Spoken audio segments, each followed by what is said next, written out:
اعوذ باللہ من الشیطان الرجیم، پناہ مانگتا ہوں میں اللہ کی شیطان مردود سے۔ بسم اللہ الرحمن الرحیم، شروع اللہ کے نام سے جو بڑا مہربان نہایت رحم والا ہے۔ یوصیکم اللہ فی اولادکم للذکر مثل حظ الانثیین فإن كن نساء فوق اثنتين فلهن ثلثا ما ترك وإن كانت واحدة فلها النصف ولأبويه لكل واحد منهما السدس مما ترك إن كان له ولد فإن لم يكن له ولد وورثه أبواه فلأمه الثلث فإن كان له إخوة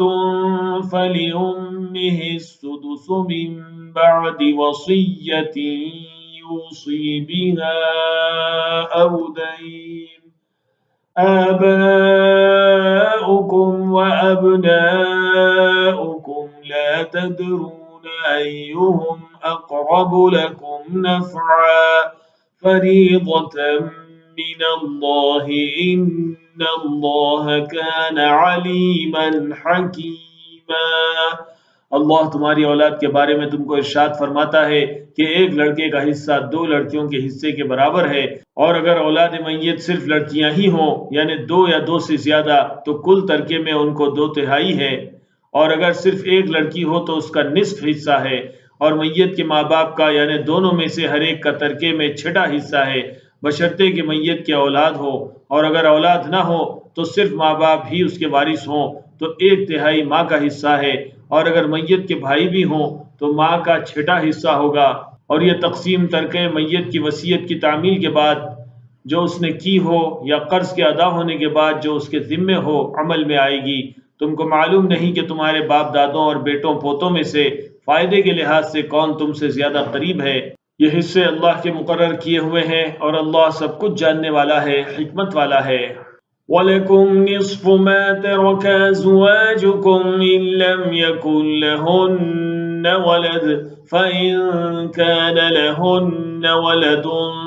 فَلَكُمُ الرُّبُعُ مِمَّا تَرَكْنَ مِن بَعْدِ وَصِيَّةٍ يُوصِينَ بِهَا أَوْ دَيْنٍ وَلَهُنَّ الرُّبُعُ مِمَّا تَرَكْتُمْ إِن لَّمْ يَكُن لَّكُمْ وَلَدٌ فَإِن كَانَ لَكُمْ وَلَدٌ فَلَهُنَّ الثُّمُنُ مِمَّا تَرَكْتُم مِّن بَعْدِ وَصِيَّةٍ تُوصُونَ بِهَا أَوْ دَيْنٍ وَإِن كَانَ رَجُلٌ يُورَثُ كَلَالَةً أَوْ امْرَأَةٌ وَلَهُ أَخٌ أَوْ أُخْتٌ فَلِكُلِّ وَاحِدٍ مِّنْهُمَا السُّدُسُ فَإِن كَانُوا أَكْثَرَ مِن ذَلِكَ فَهُمْ شُرَكَاءُ فِي الثُّلُثِ مِن بَعْدِ وَصِيَّةٍ يُوصَى بِهَا أَوْ دَيْنٍ غَيْرَ مُضَارٍّ وَصِيَّةً مِّنَ اللَّهِ وَاللَّهُ عَلِيمٌ حَلِيمٌ۔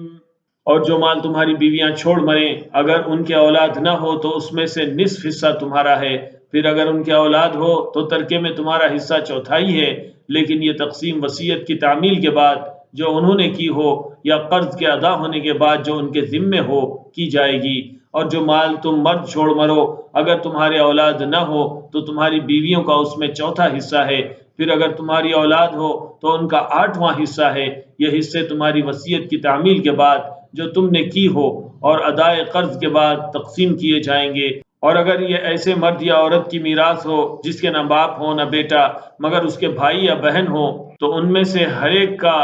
6واں حصہ ہے، اور اگر ایک سے زیادہ ہوں تو سب 1/3 میں شریک ہوں گے۔ یہ حصے بھی بعد ادائے وصیت اور قرض بشرطے کہ ان سے میت نے کسی کا نقصان نہ کیا ہو تقسیم کیے جائیں گے۔ یہ اللہ کا فرمان ہے اور اللہ نہایت علم والا ہے، بردبار ہے۔ تلك حدود الله ومن يطع الله ورسوله يدخله جنات تجري من تحتها الأنهار خالدين فيها وذلك الفوز العظيم۔ یہ تمام احکام اللہ کی حدیں ہیں، اور جو شخص اللہ اور اس کے پیغمبر کی فرما برداری کرے گا اللہ اس کو بہشتوں میں داخل کرے گا جن میں نہریں بہہ رہی ہیں، وہ ان میں ہمیشہ رہیں گے، اور یہ بڑی کامیابی ہے۔ وَمَن يَعْصِ اللَّهَ وَرَسُولَهُ وَيَتَعَدَّ حُدُودَهُ يُدْخِلْهُ نَارًا خَالِدًا فِيهَا وَلَهُ عَذَابٌ مُهِينٌ۔ اور جو اللہ اور اس کے رسول کی نافرمانی کرے گا اور اس کی حدوں سے نکل جائے گا، اس کو اللہ دوزخ میں ڈالے گا جہاں وہ ہمیشہ رہے گا، اور اس کو ذلت کا عذاب ہوگا۔ واللاتی یاتین الفاحشة من نسائکم فاستشہدوا علیہن اربعة منکم فإن شهدوا فأمسكوهن في البيوت حتى يتوفاهن الموت أو يجعل الله لهن سبيلا۔ مسلمانوں، تمہاری عورتوں میں جو بدکاری کا ارتکاب کر بیٹھے ان پر اپنے لوگوں میں سے 4 شخصوں کی شہادت لو۔ اگر وہ ان کی بدکاری کی گواہی دیں تو ان عورتوں کو گھروں میں بند رکھو یہاں تک کہ موت ان کا کام تمام کر دے یا اللہ ان کے لیے کوئی اور سبیل پیدا کرے۔